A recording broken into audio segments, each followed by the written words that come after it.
नमस्कार, मैं हूँ स्वाति और आप सबका स्वागत है संगिनी फॉर टुडेज विमेन में। आज है शुक्रवार और आज हम मुखातिब करवाते हैं आपसे किसी खास महिला से जिसने अपनी लाइफ में कुछ अचीव किया हो और एक मुकाम हासिल किया हो। साथ ही लेकर आते हैं इंटरेस्टिंग टेक्नो टिप का एक सेगमेंट और लेकर आते हैं मार्केट जरा हटके। इन सब से आपको करवाएंगे रूबरू, लेकिन उससे पहले जानते हैं क्या खास है आज के शो में आपके लिए। कि शौक और सफलता के बीच कुछ रिश्ता ही ऐसा है कि वे किसी को भी मंजिलों तक का सफर तय करा देते हैं। वॉशिंग मशीन की साफ सफाई बेहद जरूरी है। इसके लिए वॉशिंग मशीन के टब आदि को हर 3 महीने में क्लीन करती रहें। डिफरेंट वैरायटी में अवेलेबल डेकोरेटिव फ्लावर्स की आर्टिफिशियल रेंज मार्केट में इन दिनों घर के डेकोरेशन के लिए खूब पसंद की जा रही है। तो चलिए शुरुआत करते हैं अपने पहले सेगमेंट छू लो आसमान से, जहां आज हम मिलवाने वाले हैं आपको एक ऐसी नृत्यांगना से जिन्होंने कठिन परिश्रम से एक मुकाम हासिल किया है। आइए डालते हैं उनके अब तक के सफर पर एक नजर।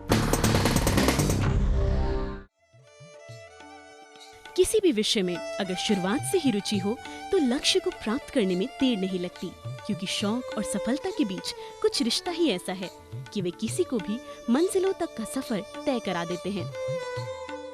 कुछ ऐसा ही हुआ हमारी आज की छू लो आसमान की मेहमान विधि नागर की जिंदगी में भी। उन्होंने कभी सोचा भी नहीं था कि बचपन का शौक बाद में उन्हें शोहरत की बुलंदियों तक पहुंचाएगा।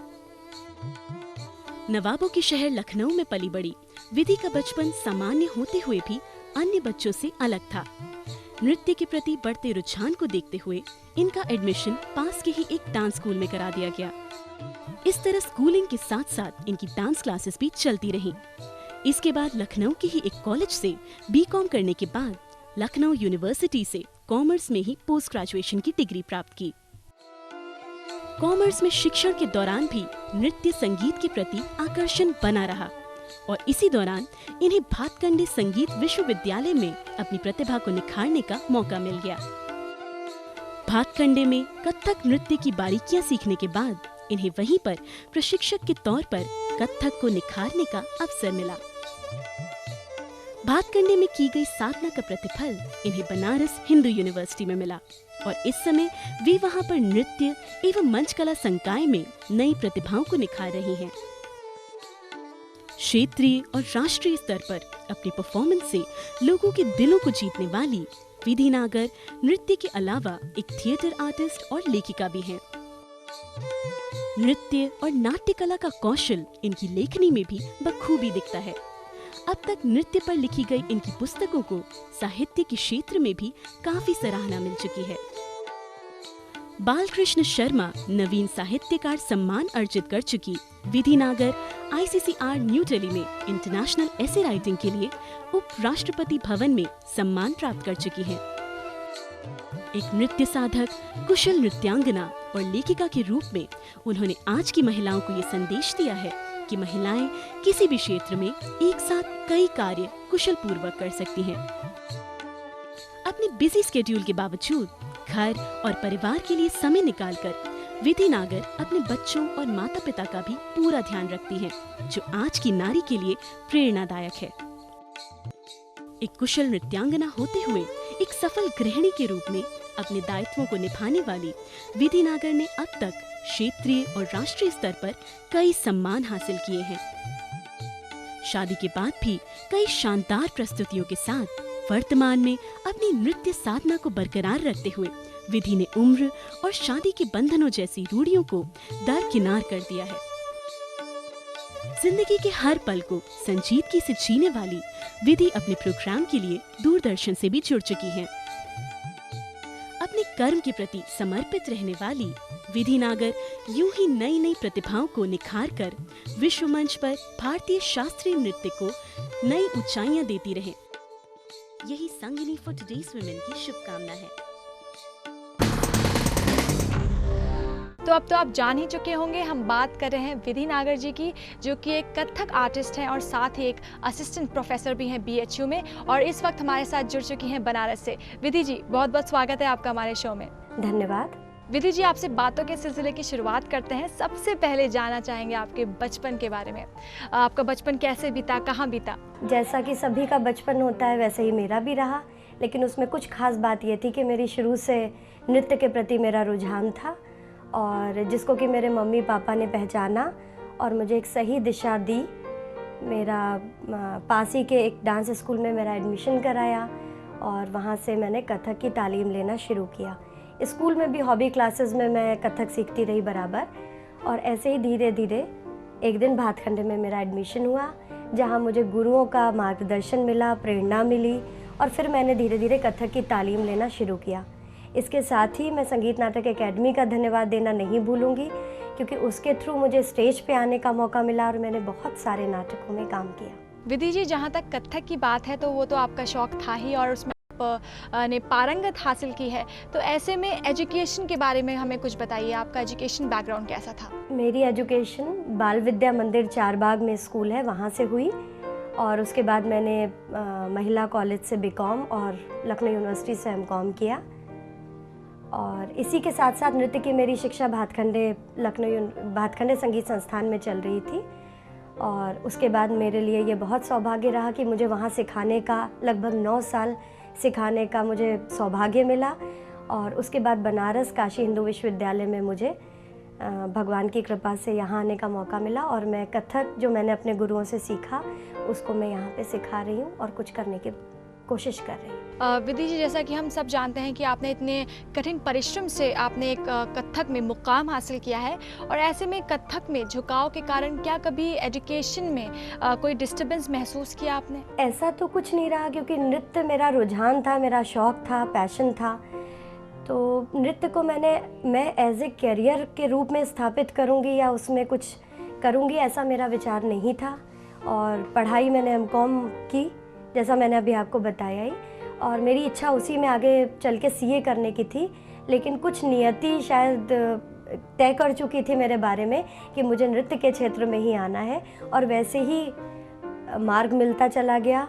गुरुओं का भी आशीर्वाद मिला, मेरे माता पिता का बहुत सहयोग रहा, आज मैं जो भी हूँ उनकी वजह से। विधि जी, अब हम आपसे जानना चाहेंगे आपके अचीवमेंट्स के बारे में। आप इतनी रिनाउंड पर्सनालिटी हैं और ऐसे में आपने बहुत कुछ अचीव किया है, तो हमारे साथ कुछ शेयर करिए। लेखन भी मेरा शौक रहा है, तो इसके लिए कुछ कथक नृत्य पर पुस्तकें मेरी आ चुकी हैं, जिसमें उत्तर प्रदेश हिंदी संस्थान ने बालकृष्ण शर्मा नवीन साहित्यकार पुरस्कार दिया, और ICCR नई दिल्ली द्वारा मुझे उपराष्ट्रपति भवन में इंटरनेशनल ऐसे राइटिंग में द्वितीय पुरस्कार मिला। इसके साथ ही संगीत नाटक एकेडमी के कथक नृत्य प्रतियोगिता के जो पुरस्कार हैं वो, और भातखंडे के। इसके साथ ही अनेक, जैसे यूपी जर्नलिस्ट एसोसिएशन ने मुझे कथक नृत्य के क्षेत्र में काम करने के लिए पुरस्कृत किया।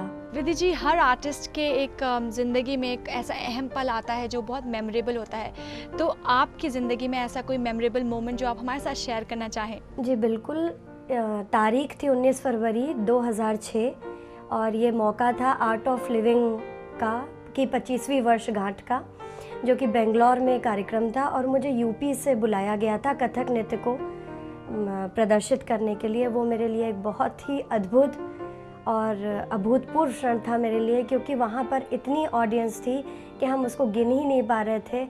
और जब मैं स्टेज पर शिव पंचाक्षर प्रस्तुत कर रही थी, तो जो उसके आगे मेरे ख्याल से मुझे सिर्फ सिर ही सिर दिख रहे थे, और वो करने के बाद जो एक अनुभव हुआ उसको मैं शब्दों में बयान नहीं कर सकती।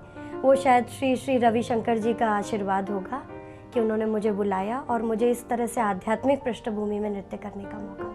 विधि जी, आपसे बातों का सिलसिला जारी रखेंगे, लेकिन फिलहाल लेना पड़ेगा एक छोटा सा ब्रेक पे जाने से पहले आप सबको याद दिला दूं, अगर आपने भी अपनी लाइफ में ऐसा ही कुछ अचीवमेंट किया है और वो चाहती हैं आप हमारे साथ शेयर करना, तो आपको बस करना होगा इतना, अपना मोबाइल उठाइए, मैसेज बॉक्स में जाइए, टाइप कीजिए संग SANG स्पेस अपनी अचीवमेंट स्पेस अपना नाम स्पेस अपने शहर का नाम और भेज दीजिए 562635 पर।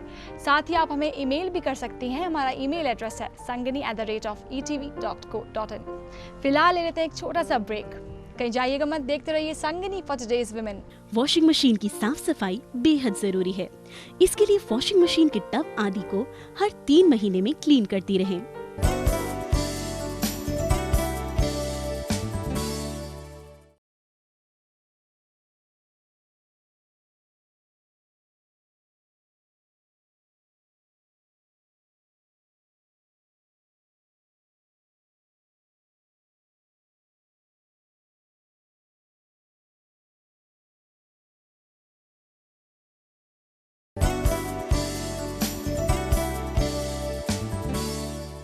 ब्रेक के बाद आप सबका स्वागत है। आप देख रहे हैं संगिनी फॉर टुडेज विमेन। ब्रेक पे जाने से पहले हम बात कर रहे थे विधि नागर जी से, जो कि एक कथक आर्टिस्ट है और हमारे साथ जुड़ी हुई हैं बनारस से। विधि जी, आपसे बातों का सिलसिला जारी रखते हैं। एक क्वेश्चन है कि बहुत से ऐसे पेरेंट्स होते हैं, सब चाहते हैं उनके बच्चे इंजीनियर बने, डॉक्टर बने या MBA करें, तो आपका जो क्षेत्र है वो इन सबों में कहाँ पे स्थान रखता है? ये दौर तो हमेशा से रहा है। हम लोग के पुराने लखनऊ भातखंडे में सबसे पहले कथक के शिक्षक हुए मोहन राव कल्याणपुरकर जी, जो कर्नाटक से थे और उन्होंने एक डॉक्टर का पेशा छोड़कर नृत्य में वो आए और उन्होंने भातखंडे में लखनऊ में रहना ही स्वीकार किया और वहाँ पे उन्होंने नृत्य की शिक्षा दी। उसके बाद मैंने अपने गुरुओं को भी देखा कि बहुत सारे चीज़ों को छोड़कर वो नृत्य के क्षेत्र में आए और मेरे साथ भी ऐसा ही कुछ हुआ। अभी भी हम जिन विद्यार्थियों को शिक्षा देते हैं, बहुत सारे ऐसे हैं जो CPMT की तैयारी कर रहे हैं या इंजीनियरिंग की या MBA की कर रहे हैं, लेकिन उसके बाद भी नृत्य के प्रति उनका रुझान है, कुछ शौक़ ऐसा है कि वो उसको छोड़कर इस तरफ आते हैं। और दिक्कतें तो आती हैं, जैसा आपने पहले पूछा था, तो पर मैं ये कहना चाहूँगी कि नृत्य में एक शक्ति है। वो ऐसी शक्ति है, जैसे कहा जाता है कि कोई योगी जो होता है वो कुंडलिनी के सभी चीज़ों को सभी उसके द्वारों को साधने के लिए प्रयास करता है। तो ऐसा भी हरिवंश पुराण में एक कथा है कि नर्तक जो होता है वो कुंडलिनी के 4 द्वार तो पहले ही तय कर चुका होता है जब वो मंच पर आता है। तो कहीं ना कहीं उसमें अंदर से इतनी शक्ति आ जाती है कि वो नृत्य को छोड़ नहीं पाता, उस रुझान को पीछे नहीं छोड़ पाता। विधि जी, बहुत सी ऐसी लड़कियां हैं जो कथक को एज अ प्रोफेशन और एज अ करियर अपनाना चाहती हैं, तो उनके लिए आप क्या सलाह देंगी? मैं ये अपनी तरफ से कहना चाहूँगी कि इस क्षेत्र में बहुत मुश्किलें हैं, बहुत मेहनत है। कोई भी शॉर्टकट से आप इसमें ये सोचें कि मैं 1 साल या 2 साल सीखने के बाद तुरंत मंच पे आ जाऊँ, बहुत बड़ा TV स्क्रीन मुझे मिल जाए या बहुत बड़ा प्लेटफॉर्म मिल जाए, ऐसा नहीं है। पर हाँ, कोशिश करना और बराबर एक के बाद एक सीढ़ी को तय करते चले जाने से ज़रूर 10-12 वर्षों में वो मुकाम, वो ऊंचाइयाँ मिल सकती हैं जो आप चाहते हैं, और यह आप पर निर्भर करता है कि आप उस चीज़ को कैसे लेते हैं। विधि जी, जाते जाते हमारी संगिनी के दर्शकों के लिए कोई मैसेज? हमारी जितनी भी महिला दर्शक हैं उनके लिए मैं बस यही कहना चाहूँगी कि कोमल है, कमज़ोर नहीं, शक्ति का नाम ही नारी है। विधि जी, हमारे साथ शो में जुड़ी, इसके लिए थैंक यू सो मच। और हम यही चाहते हैं कि आप कथक के क्षेत्र में ऐसे ही नित नए मुकाम हासिल करते रहें। आपने मुझे इस कार्यक्रम में बुलाया, उसके लिए आपको बहुत बहुत धन्यवाद। हर रोज़ हम